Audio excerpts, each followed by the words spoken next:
A sun's halo is nature's sign that there's a snow or rainstorm on its way. It's caused by clouds that are made of bazillions of small ice crystals flying around 20,000 feet. Sunlight goes through those crystals, which causes the light to split and refract, like when there's a rainbow. Now, don't look at the sun halo directly. It's going to be tempting because it's not something you see every day. Plus, it's really beautiful. But ultraviolet light can burn the exposed tissue of your retina and cause serious damage. So, not worth it. Grab some sunglasses and you're good to go. This phenomenon lasts about 40 minutes. These clouds are the same ones that can cause a spooky ring around the moon at night sometimes. Nature sends early signs of disasters in many ways. J-shaped trees means there's a landslide coming. Since the ground is moving slowly, the trees grow into the super selfiable shape. Try to find a flat area and avoid going near any trees, unless you have superhuman strength. On some nights, when the sky over a powerful thunderstorm is clear, you might see elves, gnomes, trolls, or blue jets. Blue jets sound kinda random here, right? But we're not actually talking about fairy tales. These are all just different types of lightning flashes that are mostly visible very high above raging thunderstorm clouds. Let's take red sprites. Those are flashes of light that appear above thunderstorms that come in clusters. They are rare because they're only caused by a specific type of lightning called positive cloud-to-ground strikes. So a positive charge is transferred from a thundercloud to the ground during a lightning strike. These types of lightning make up only 10% of all lightning strikes. For more than half a century, many believed these flashes were just urban legends. People did see them from time to time, but the flashes were so brief that even if you had been lucky enough to catch them, you wouldn't have had time to call someone to witness this phenomenon with you. Even when respectable scientists or pilots would talk about them, the scientific community would mostly ignore them. In 1989, something strange happened. The researchers from the University of Minnesota actually managed to catch sprites on film, and that's how it started. People across the world began sharing videos and photos of red sprites. Red sprites can start as 328-foot balls made of ionized air. These balls shoot down from heights of about 50 miles at 10% of the speed of light. And researchers have been studying not only the lightning that plunges down from raging clouds, but these colorful flashes that go towards space too. So, electricity stretches up to the electrically charged ionosphere, but at the same time, it crushes down towards the ground. Red sprites come in different shapes, like these big, cool jellyfish sprites that sometimes have areas that measure up to 30 square miles. You may see carrot sprites or column sprites. They're similar, it's just that carrots also have long tendrils. The lower parts of tendrils are often blue, while the higher ones are red. On August 22, 2022, we were able to take some stunning photos of red-white streaks in the sky above the Atacama Desert in Chile. They were surrounded by another bigger glow of greenish color. It's something we call air glow, and you can only see it this well when there's no light pollution. It's basically when we use too much artificial light, and among other things, it doesn't allow us to observe stars and other objects we might otherwise see in the sky. And this airglow happens because of atoms of nitrogen and oxygen in our atmosphere. Sunlight knocks away their electrons during daytime. Then, they slowly recombine with their electrons, which is a process that causes them to glow. How can you see a red sprite? First, you need to find a large thunderstorm. They're more common during summer and spring, for example in June. Of course, sprites can appear at any time if there are powerful enough storms with lightning at ground level. The skies need to be clear and very dark, ideally without bright moonlight. And the storm should be around 100 to 200 miles away. That way, clouds won't block the sky and you'll have better visibility. In the perfect scenario, the storm will be moving along a distant horizon.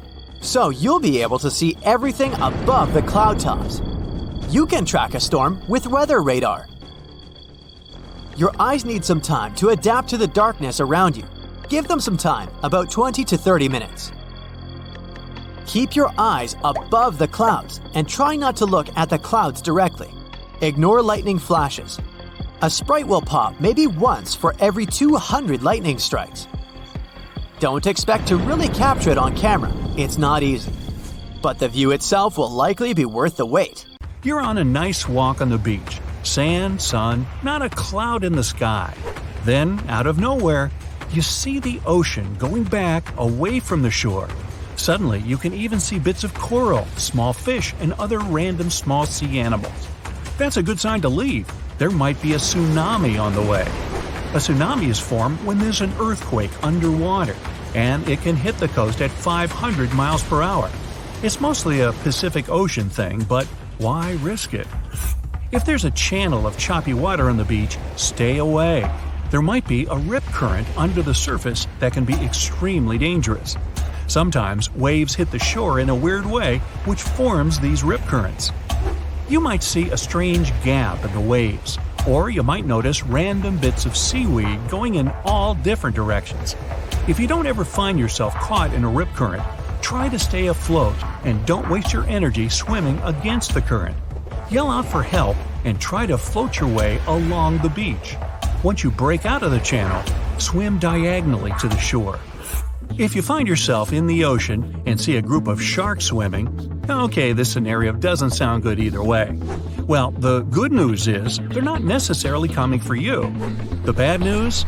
The sharks might be trying to escape from a huge tropical storm or even a hurricane. Sharks can sense these things, so when nature gets angry, they group together and swim deep under the surface to get to safety. You probably shouldn't follow them.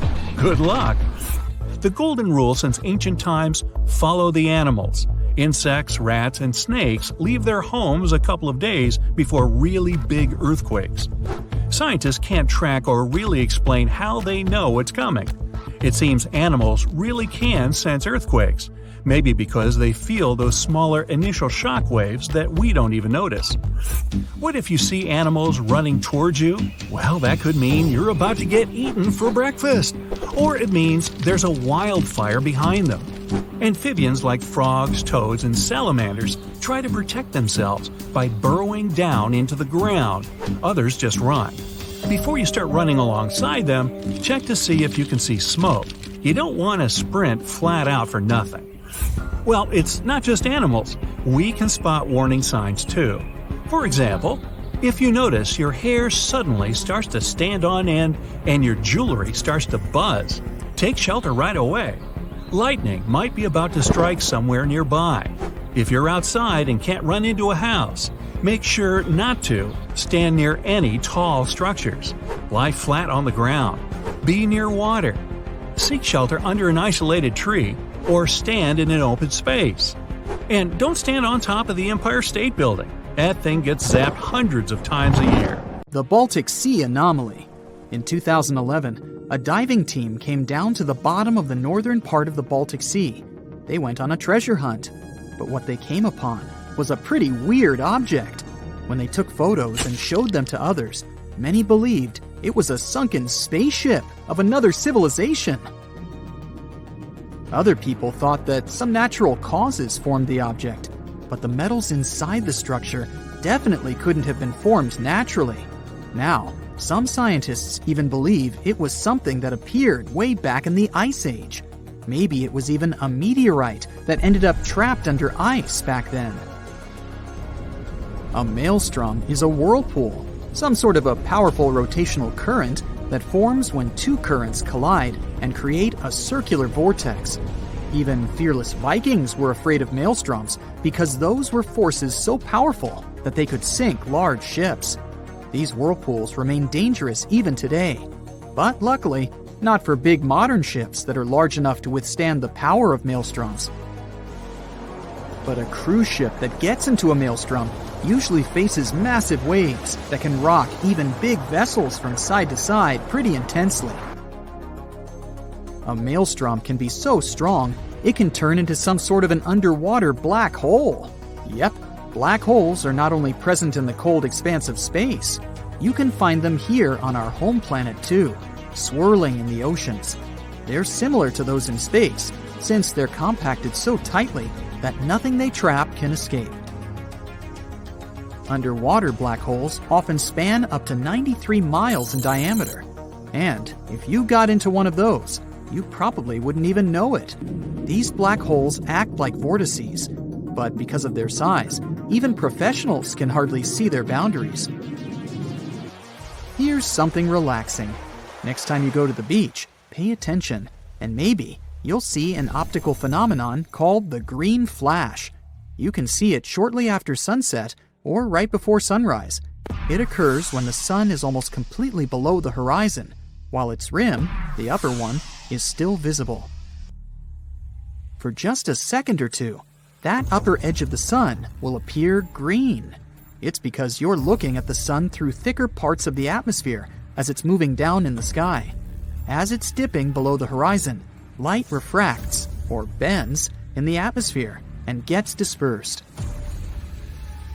Wait for a clear day with no clouds or haze on the horizon to see this phenomenon better.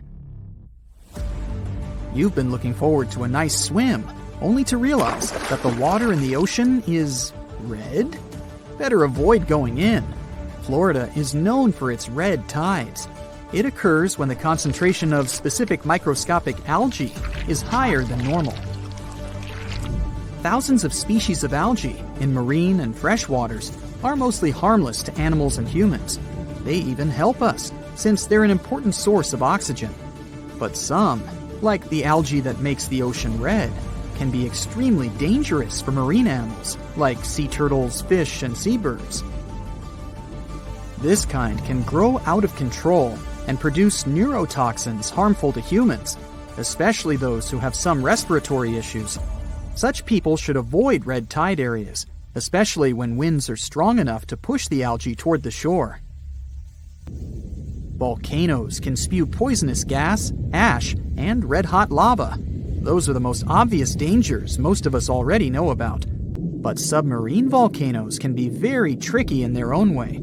Sometimes, when they're located in shallow waters, they reveal their presence by blasting debris of rock and steam high above the surface. Since submarine volcanoes are surrounded by an unlimited supply of water, they can behave differently from those on land. When they erupt, seawater gets into active submarine vents.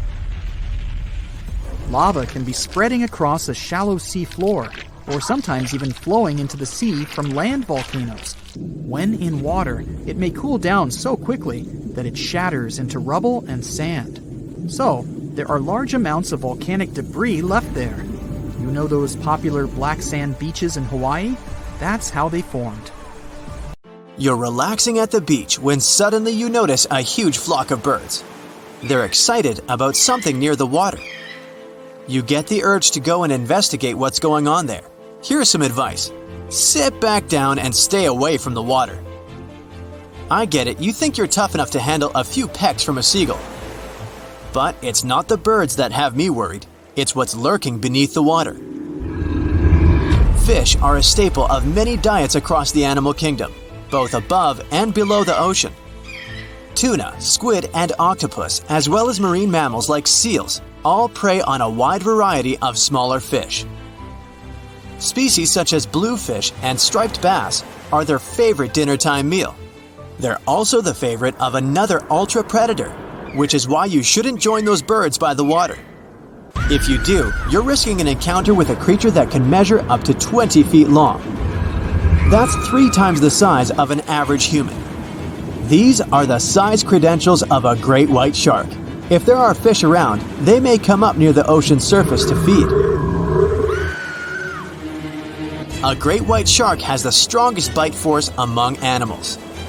The only other animal species that comes close to them is the saltwater crocodile. And boy, is their ability to catch whiffs strong. Scientists believe it to be more than 100 times stronger than a human's. They don't even use the nostrils located beneath their snouts to breathe. It simply serves as a specialized sniffer. Thankfully though, we're not the favorite meal of a shark, and the creature isn't going out of its way to hunt us. Researchers claim that the odds of being attacked by a shark are as low as 1 in 3.7 million. When unfortunate meetings between sharks and humans do happen, a shark may mistake a human for a seal or an extremely large striped bass. This is why you should stay away from those birds and fishes, and just let the other animals animal. You just focus on catching a tan in that sun chair. So, I guess this means that sharks have poor vision? Not quite. Their vision in clear water is up to 10 times better than that of humans swimming in the same environment. The structure of a shark's eye is quite similar to that of our own. It consists of a cornea, lens, retina, deep blue iris, and the pupil. Their eyes have 2 types of photoreceptors, rods and cones, just like humans. Although we're not too sure how well rods and cones perform for sharks, research has shown that they possess only 1 type of cone. It means they most likely don't have full color vision like a human. This might explain why they can sometimes mix humans up with other creatures. But hey, who's ever really fully focused when they're about to devour their dinner? Shark eyes also have tapetum lucidum. This is a layer of mirrored crystals located behind the shark's retina. These crystals allow the shark to see quite well in extremely dim light and murky water. The crystals reflect incoming light, which gives the rods inside the retina a second chance at detecting light that they might have missed the first time around. Fun fact, cats also have tapetum lucidum. This is why your cat's eyes glow in the dark when you shine a light on them. Another telltale sign that sharks may be hovering around in nearby waters is the presence of whales. Sharks have been known to stalk the creatures for over 100 miles. They'll follow pods waiting for one of the members to become vulnerable before expertly striking. So, lesson learned? If you now see birds by the water, it's probably not a good thing. That's it for today. So hey, if you pacified your curiosity, then give the video a like and share it with your friends. Or if you want more, just click on these videos and stay on the bright side.